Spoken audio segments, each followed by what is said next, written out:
ગઈ તારીખ 25/7/2024ના રોજ આટકોટ પોલીસ સ્ટેશન ખાતે એક રેક્ટર બેન જે પૂર્વ ફરજ બજાવતા હતા ડીબી છાત્રાલય આટકોટ ખાતે, તેને આવીને ફરિયાદ જાહેર કરેલી કે જે ડીબી છાત્રાલયમાં છે ત્યાં આ ભાઈ મધુભાઈ ટાઢાણી અને પરેશભાઈ એ બંને અમારી ઉપર દુષ્કર્મ કરેલું છે, જેની અમે તાત્કાલિક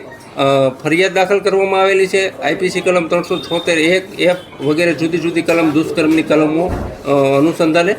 અને આ ગુનાની તપાસ પ્રથમથી જ અમારા મહેરબાન નાયબ પોલીસ મહાનિરીક્ષક જયપાલસિંહ રાઠોડ સાહેબની સૂચનાથી IUCAWના મહિલા પીઆઈ રાઠોડ સાહેબ ચલાવી રહ્યા છે અને આ ગુનાના કામે જે નાસ્તા ફરતા આરોપી હતા તેને પકડવા માટે જુદી જુદી ટીમો મોકલેલી હતી અને આ અનુસંધાને LCB પીઆઈ રાજકોટ ગ્રામ્યના વડોદરા સાહેબને હકીકત મળેલી,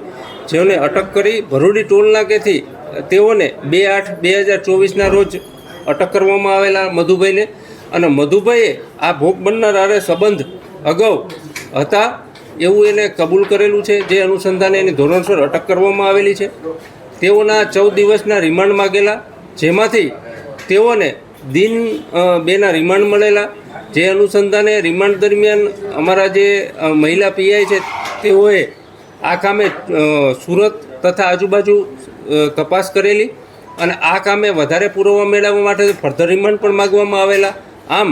ટૂંકા ગાળામાં આ આટકોટ પોલીસ સ્ટેશનના જે દુષ્કર્મની જે છે ફરિયાદ એના અનુસંધાને તમામ આ જે આરોપી છે મધુભાઈ તેઓને અટક કરવામાં આવેલા છે અને બીજા એની સાથે કોણ કોણ ને શું છે કેવી રીતે ભાગ ભજવો એ અનુસંધાને પણ આ બાબતે હાલે તપાસ ચાલી રહી છે. પરેશભાઈને લઈને જુદી જુદી 4 ટીમો 4 થી 5 ટીમો આ કામે લાગેલી છે અને તેઓના ઘરે તથા આશ્રય સ્થાને વગેરેમાં આ બાબતે તપાસ કરવામાં આવે છે. આરોપી મધુ ટાઢાણી પકડાયો એ પહેલા એણે એક વિડીયો વાયરલ કરેલો હતો અને પોતાના ઉપર